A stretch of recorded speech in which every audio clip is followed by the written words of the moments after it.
All right, we are back for another episode of Beyond Barriers. Beyond Barriers is a conversation with leaders and community evangelists discussing the challenges of navigating an effective accessibility strategy.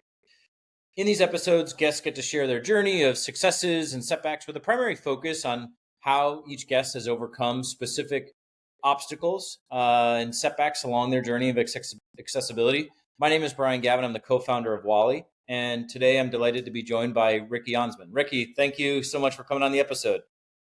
Great to be here, Brian. Well, we have a lot to unpack. I know you have a beautiful day behind you. You're saying spring just hit in the beautiful Australia where you're coming in from. That's right. I'm on the south coast of New South Wales in Australia, which is about 100 kilometres or so south of Sydney. It's far enough away to be, pleasant and rural, and close enough to hit the city if we want to. I love it. So you keep yourself very busy in the accessibility space. I was delighted to get to know you a little bit before today's episode. Kind of a wealth of information and having a huge impact in accessibility. I always like to get to know you a little bit. Tell me about yourself, how you became a leader in the accessibility space, and kind of start to break down all the knowledge that you behold. Sure. Well, look, my current position is as a principal technical writer at TPGI, which used to be the Pacello Group, a very large global accessibility consultancy.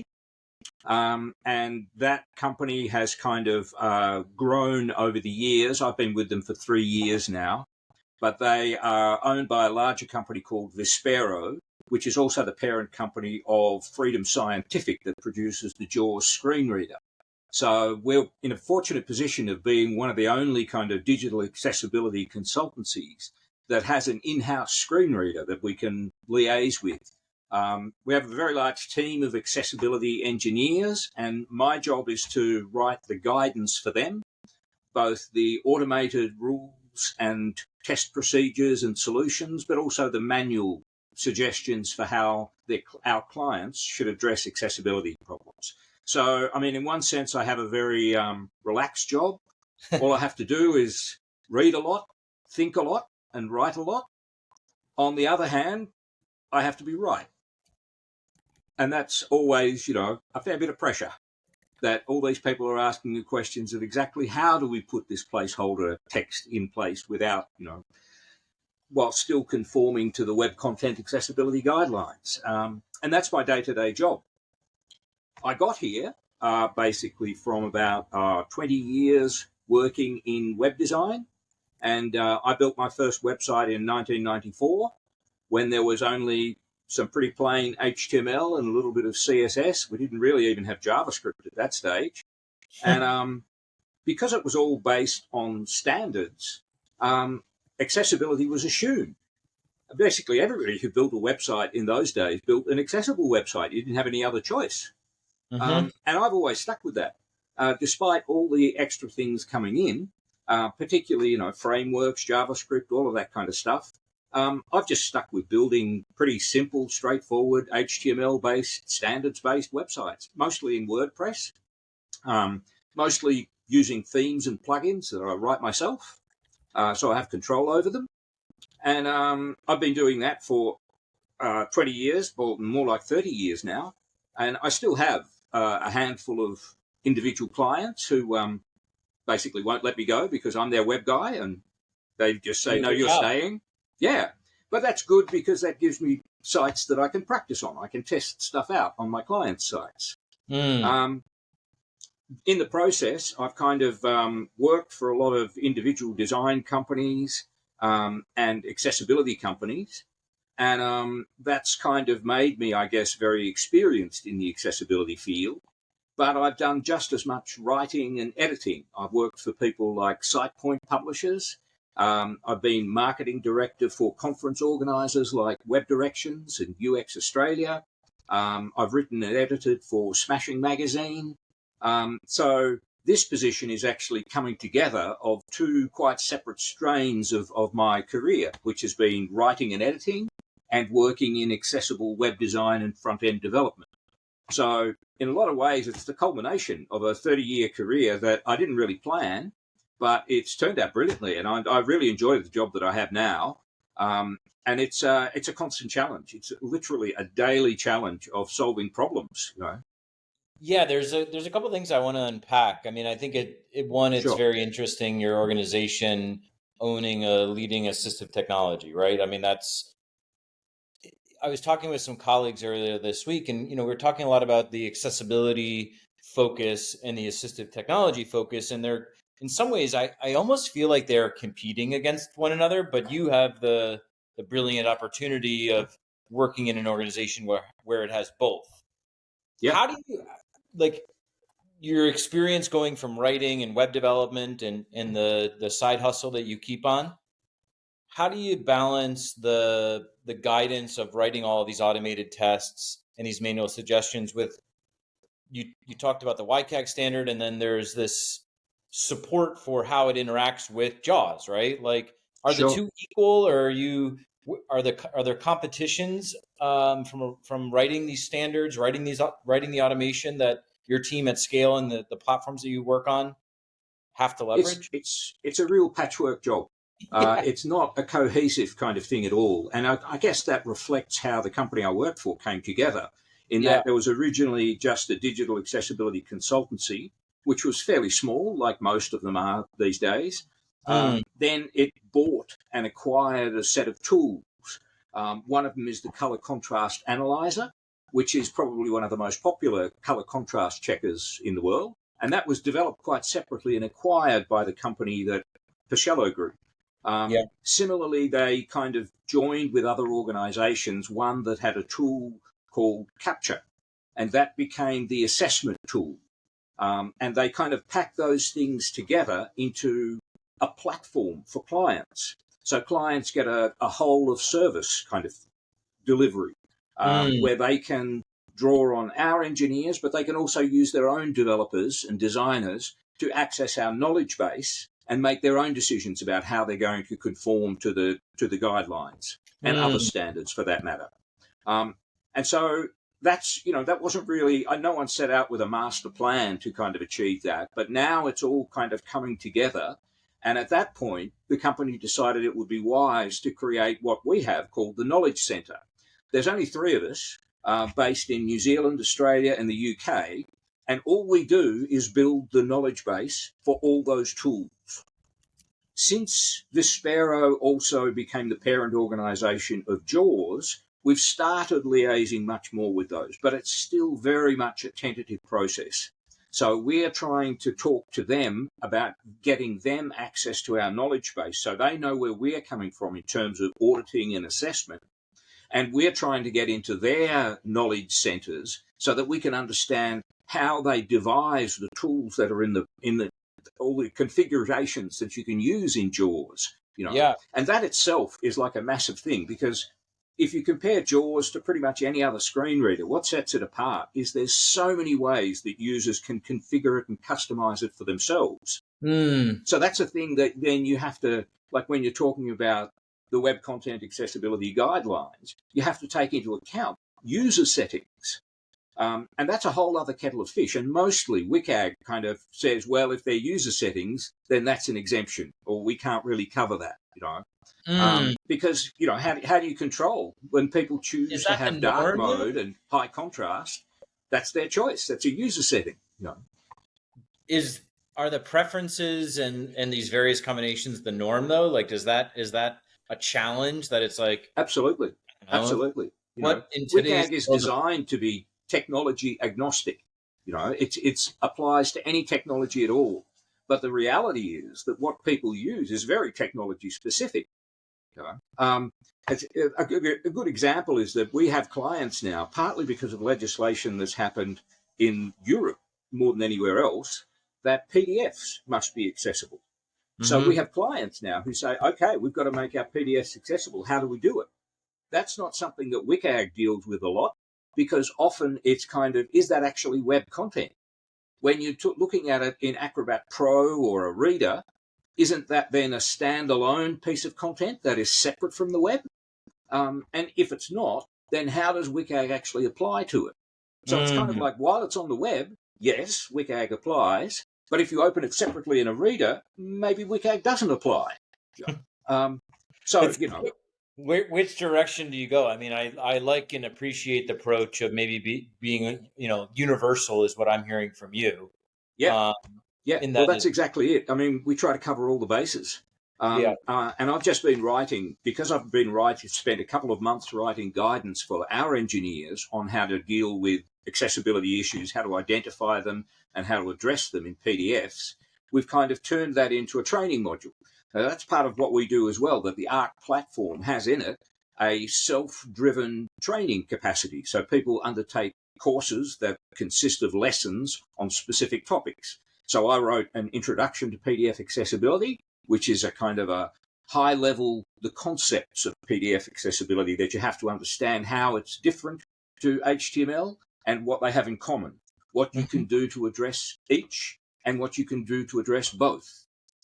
And then from there, you got to get to the actual solutions. How do you implement those high concepts? You know, and that's like a massive job. Yeah. I mean, I guess one of the things I would like to understand is the type of documentation and what you're having to document changing over time?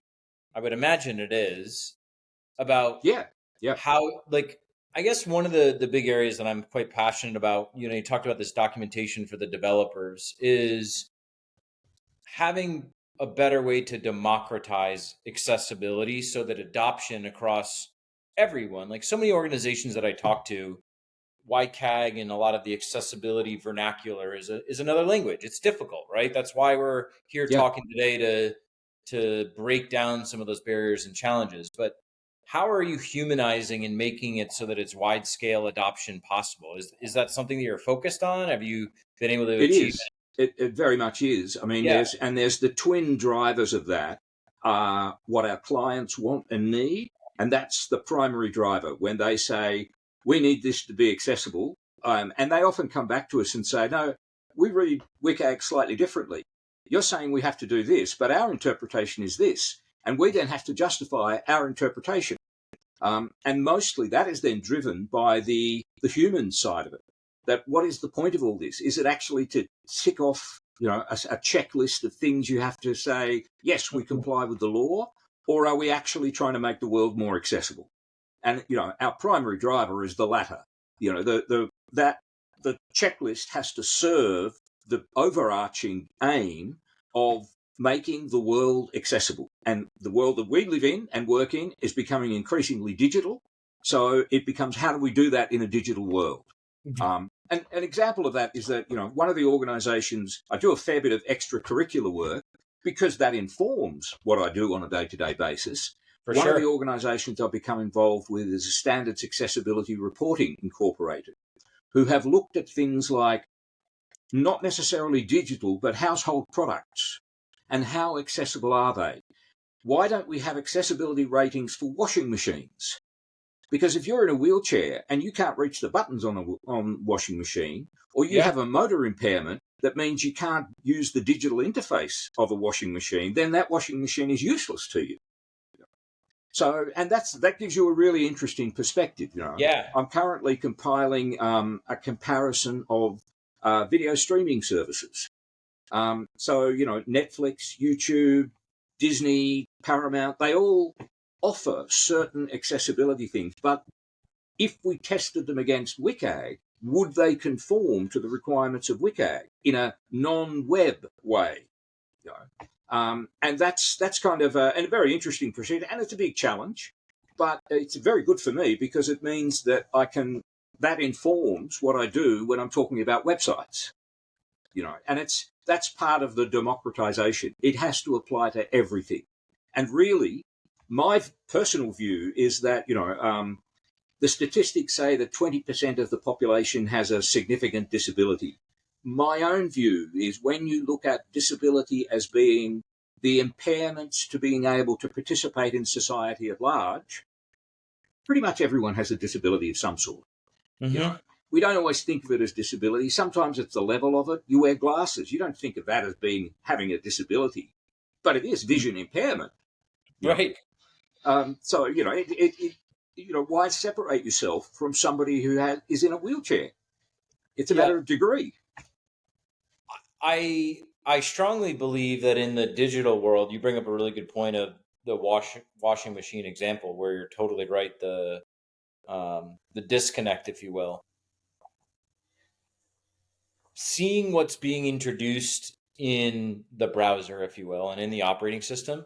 In many ways, I believe that the preferences and the functionalities that are being offered as assistive technologies are in some ways outpacing what the website and the web application is able to offer. And in some ways, it's almost maybe because we've chased a YCAG standard, or brands have set their own standard. But you're hard at it, and with a company that owns both the auditing and the remediation and the assistive technology, and it's like, why hasn't the code been cracked to be able to make interaction with all of these preferences and these functionalities that exist? Why isn't that a faster chase? I don't know. Like, that's It's in my view, it's largely because we have traditionally viewed disability and impairments as edge case. right. When Well, I it's mean, we're really, arguing, and that just is a false assumption, and it always has been. The idea of pushing people with disability off to the side, whether that's in a group home for young adults with intellectual disabilities, or whether it's not providing physical access. Why would you put steps instead of a ramp? I mean, it doesn't even make sense.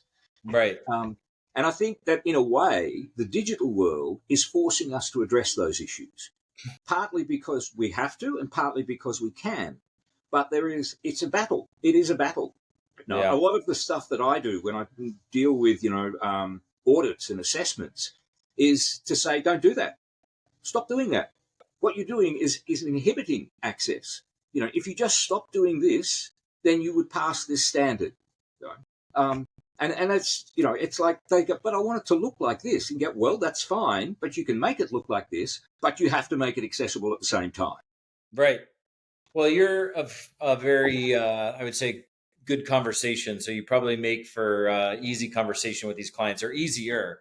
Um, as we've conversed a little bit here, you've talked about some of these interesting challenges from a scale perspective, to trying to kind of be having a multi-prong approach with your assistive technology.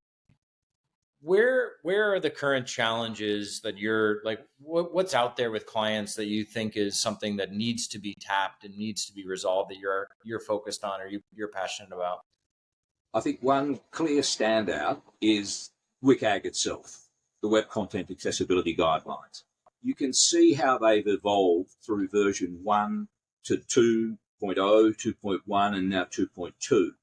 And there is a genuine attempt there to make them applicable to as many situations as possible, to make them, as I said before, technology agnostic, so they can be applied widely, but settling on the wording that makes them both meaningful and applicable is really, really hard. And I mean, I have great respect for the W3C working group on accessibility guidelines. They deal with the minutiae of that. There's an example where there's a success criterion that says, 3.3.2 says there must be a label for a form field. And then there's a separate one that says the label must be meaningful and descriptive. So they've separated the two things out. There's a strong argument from people to say, why don't we just say it has to have a meaningful label and leave it at that? And that kind of, that's the technical challenge you have to deal with. And part of that is, yes, but it doesn't.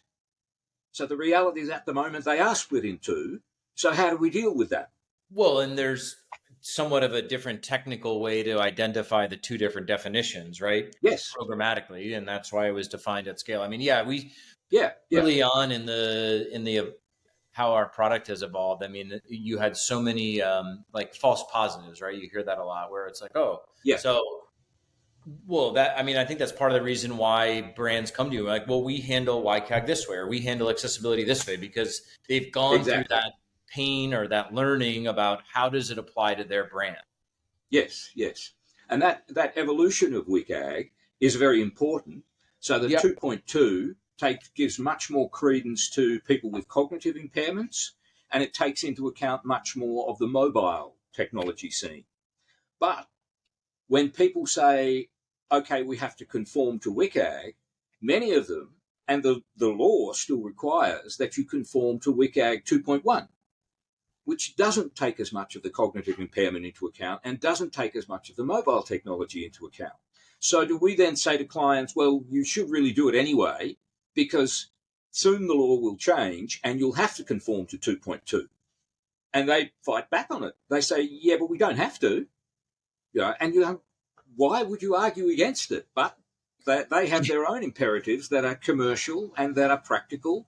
And then we have to compare it against other standards, because they say, well, we're a provider to US government, so we have to follow Section 508.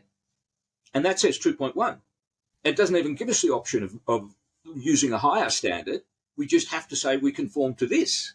And we have to come up with a VPAT to say this is how we conform. And then there are people in Europe who say, well, we're now following the European Accessibility Act, and that has a much wider remit. It deals with things much more broadly, and you have the opportunity, much less the imperative, to deal with things in a more technical and specific way. There are less loopholes in that than there are in WCAG or Section 508. And then you've got all the other countries around the world. The Australians, here we have the Disability Discrimination Act. We don't have a specific digital accessibility piece of legislation. So digital technology comes under the General Disability Discrimination Act, which was never intended to really cover that area. Yeah, I would love to see. I mean, it's difficult to ask for sharing the data, though. Maybe if you own an assistive technology, you have access to it, to some of the information. But so much of how different consumers interact with websites and the functionalities and where they go and what they do, we have access to, right? Most companies look at this information, they have access to it. It would be so great. I know it's a wall to break down, but to be able to understand back to the various preferences that you talked about, right? Like a little bit more insight to these brands. We hear that as a huge gap, that the data and the insights and the metrics that in any other focus of optimizing your commerce experience, you have as much data as you can shake a stick at, right? In many cases. Yes. Why And is a this? lot of that is education.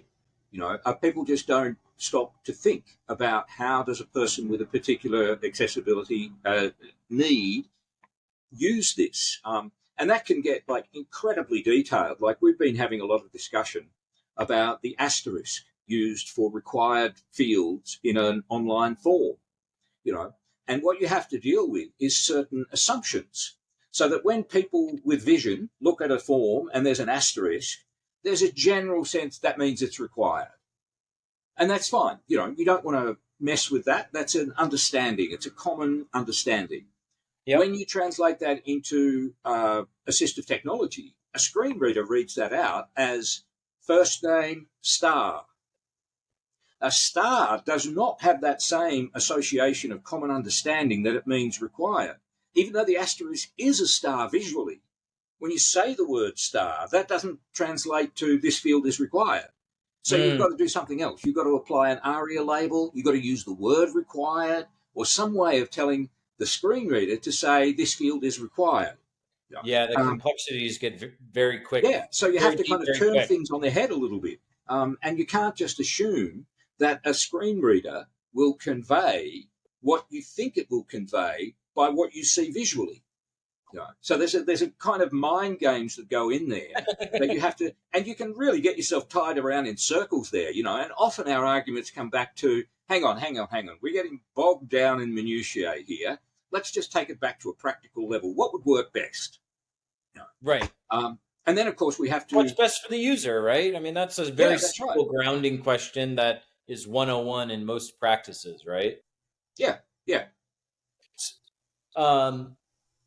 So just to kind of switch topics for 1 second, I think, the ability for you to make an impact on the developers in the knowledge base and the experience and the methodology, right? That your team gets to go through, that your clients get to experience, that's a huge success. Are there other areas of success that you would say stick out, or is there something that's complementing the curriculum and the content that you're getting to produce to help create the economy of scale?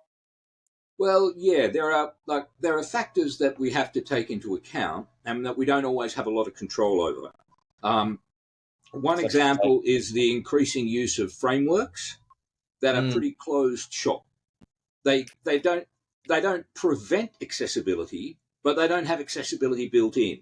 And if you, as a young front end developer, start working with one of these frameworks, how do you know that you're supposed to inject accessibility into it?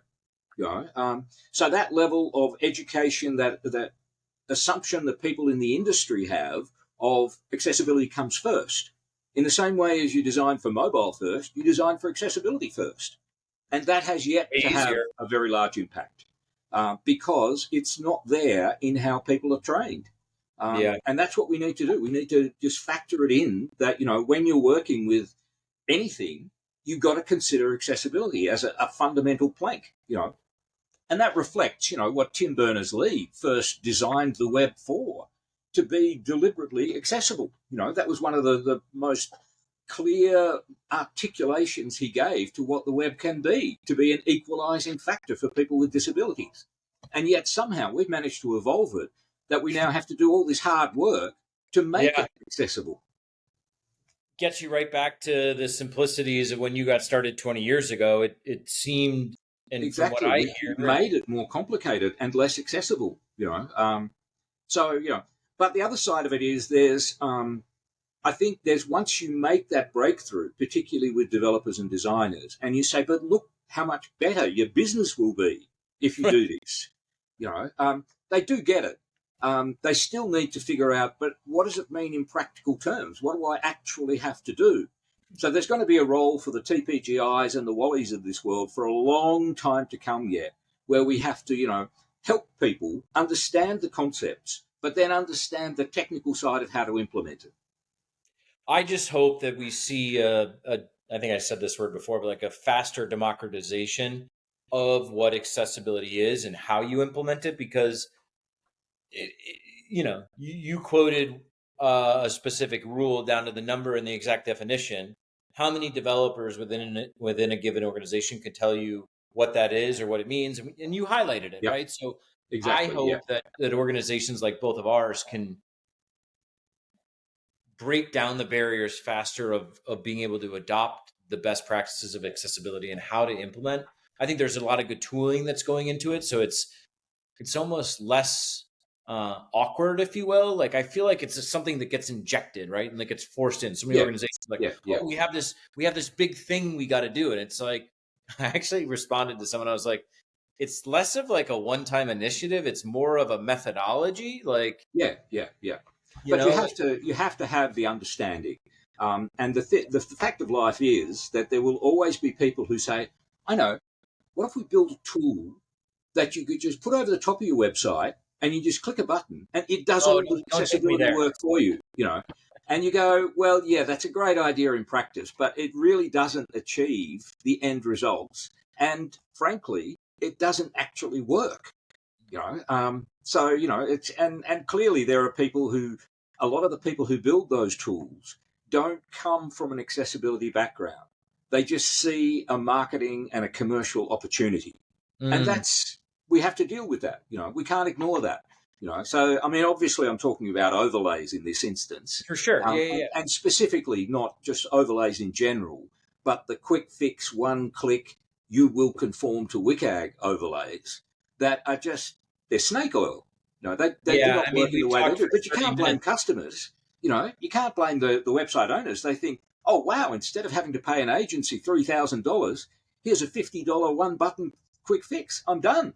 You can't blame them for thinking that's going to work. Some good salespeople on the other side to be able to tell you it will. Um, what are the biggest disruptions coming to accessibility? Are we going to see a paradigm shift? Are we going to evolve what's happening? What are the biggest Look, I disruptions? think one thing is the evolution of legislation, and that has to drive it. Because even though it is, you shouldn't have to explain why are we doing this. People will always say, "What makes me do it? Who says I have to?" So you have to legislate for it, and you have to legislate in a way that keeps up with very rapidly changing technology. And that's hard, because legislative change doesn't happen quickly, but technological change does happen very quickly. So that's a discord that takes a lot of active participation to change. Even getting politicians to understand why things are an issue, and then once they do understand, getting them to act on it is very, very hard. But it's what we have to do, and we have to drive it from a humanistic perspective. We're doing this because we're all human beings and we all deserve a decent life. That's what pretty much all politics and government is about. Why would you Should be a exclude natural disability? conversation. Yeah. I think on another level there is the normalization of disability, and that's less about legislation and more about education, where people understand that it's not abnormal to have an impairment. What's abnormal is for that impairment to prevent you from participating in society fully. That's the abnormal part, and that's what we have to act against. And that takes all kinds of accessibility into account, physical as well.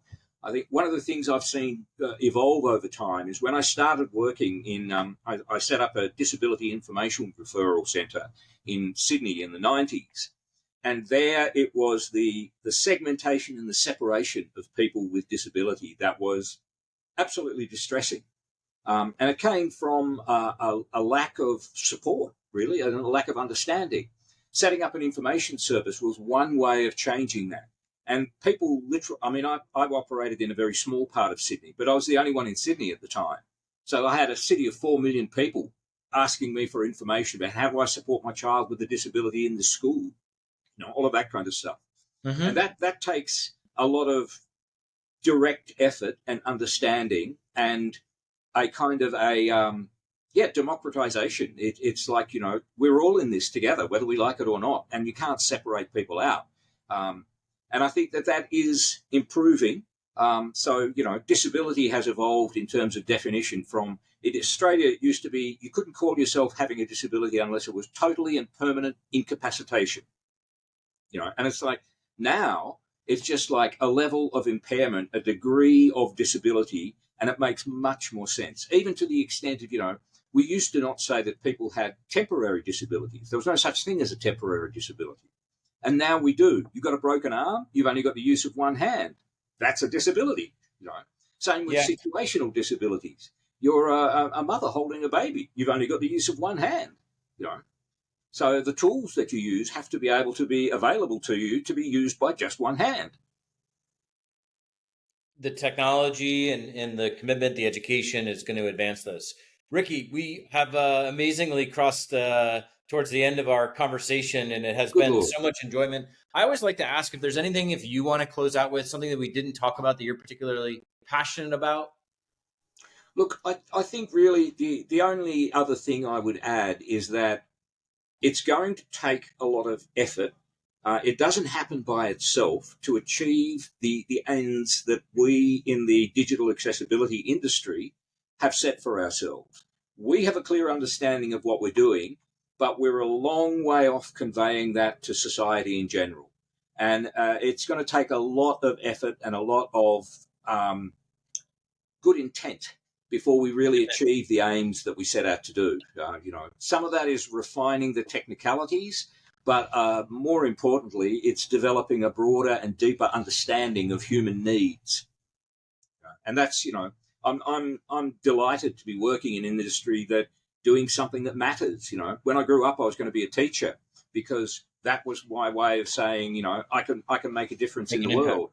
It didn't work out that way for me, but what I'm doing now, I feel like this actually can make a difference to how the world works. Well, thank you for sharing your story, your journey, the passion that you come at accessibility from. And I want to say thank you so much. It's been great. It's been a joy talking to you. Thanks, Ricky.